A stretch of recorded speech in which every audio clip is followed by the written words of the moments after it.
السلام عليكم ورحمة الله، يا رب يديم عليكم الصبر والستر والصحة وراحة البال. تعالوا نعمل مع بعض الكسكسي. طريقته سهلة جدا وبسيطة وما بياخدش وقت خالص.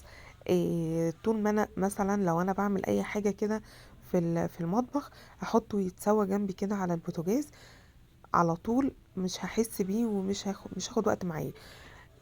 غير ما نفضل بقى قاعدين مستنيينه على ما يستوي والكلام ده.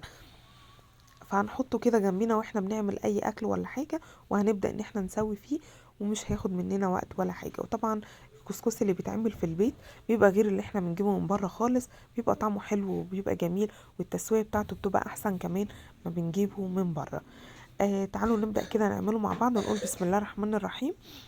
هنجيب كيلو من الدقيق، وهنحط عليه معلقة صغيرة من الملح، وهنحضر حلة هتكون فيها تقريبا نصها من تحت فيها مية بتغلي، ومصفى تكون محكمة الغلق، يعني تكون مقفولة كده على الحلة بنفس المقاس، عشان تكون كاتمة البخار ما يطلعش على طول، والغطا بتاعها. وهبدأ أجيب كوباية من المية، وهنسم الدقيق ده بشوية شوية شوية، يعني احط شوية مية وهبدأ احطه في الكبة، وهضرب الكبة واحط شوية مية تاني لحد ما ابدأ اوصل للفتفتة اللي هي بتاعت الكسكسي دي، يبقى كور كده صغيرة. لو عجن مننا هبدأ اجيب شوية دقيق احطهم واضرب تاني، واشوف وصلت للقوام اللي انا عايزاه ولا لا. لقيته الدقيق رجع ناشف تاني والكور دي فكت قوي مني، هحط شوية مية تانيين. طبعا بايدينا، الموضوع ده هو نسبة وتناسب. لحد يعني اشوفه عجن احط دقيق، الاقيه نشف احط مية. طبعا لما اوصل للقوام اللي انا عايزاه هحطه بقى في الايه، في عندي شاشة او فوطة نظيفة مخصصة للكسكسي، مش بستعملها لاي حاجة تانية. بحطها كده في قلب المصفى، وبنزل الكسكسي عليها، وببدأ بقى ايه، اقفل عليها تاني واحكمها تاني علشان البخار اللي موجود ما يطلعش بره، وابدأ اسوي الكسكسي تسوية كويسة. الشاشة اللي موجودة عندي او الفوطة كل ما تكون خفيفة وتوصل لي البخار للكسكسي كل ما يكون احسن. ما اجيبش حاجة يكون سمكها تقيل وهتطول معايا في التسوية، لكن لما تكون خفيفة هلاقي التسوية بتاعته بتكون اسرع. هسيبه تقريبا من نص ساعة لساعة الا ربع كده على النار.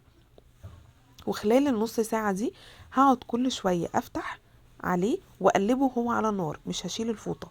كل شوية هقلبه وهو على النار كده، واغطي عليه تاني.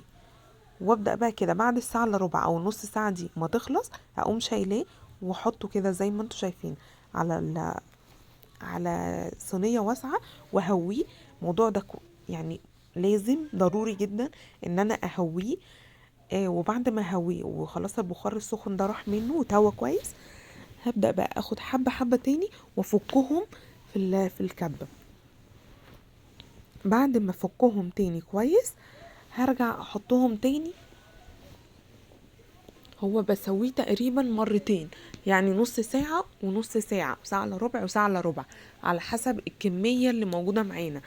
ولو زودت طبعا كمية الدقيق هزود الكمية في الوقت. كده انا بعد ما فكيت الكمية كلها حطيته تاني في الفوطة وغطيت عليه.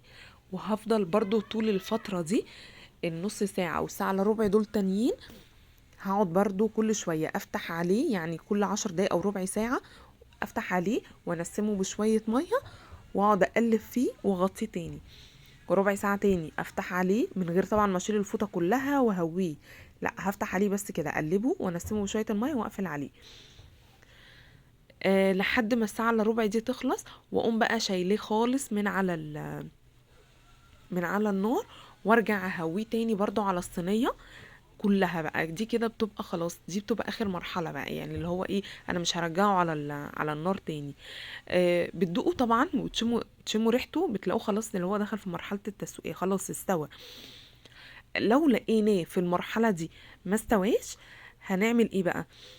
هنحطه تاني في الكبة، وبنسمه بقى كده بقى مش بمية، بالسمنة. وببدأ اضربه كويس، وارجعه تاني على النار.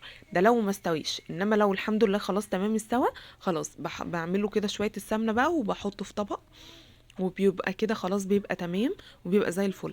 باخد منه بقى على جنب كده، اسوي احطه في الحله، اسخنه وقت بقى ما احب، وقت الاكل يعني. اسخنه كده بشويه سمنه كده تاني، لو حابين نزود السمنه يعني. نحطه كده على جنب في الحله، وبعدين بنحط بقى عليه الكسكسي، بنحط على الكسكسي بقى السكر، بنحط له اللبن، بناكله بالشوربه زي ما احنا عايزين. بيبقى بجد، بيبقى بسم الله ما شاء الله، بيبقى طعمه تحفة وبيبقى جميل. اللهم صل على النبي، يعني بيبقى بجد تحفة. لو الفيديو عجبكم والطريقة عجبتكم، ما تنسوش بقى تشتركوا في القناة وتدوسوا لايك، وان شاء الله يعجبكم. كل سنة وانتم طيبين.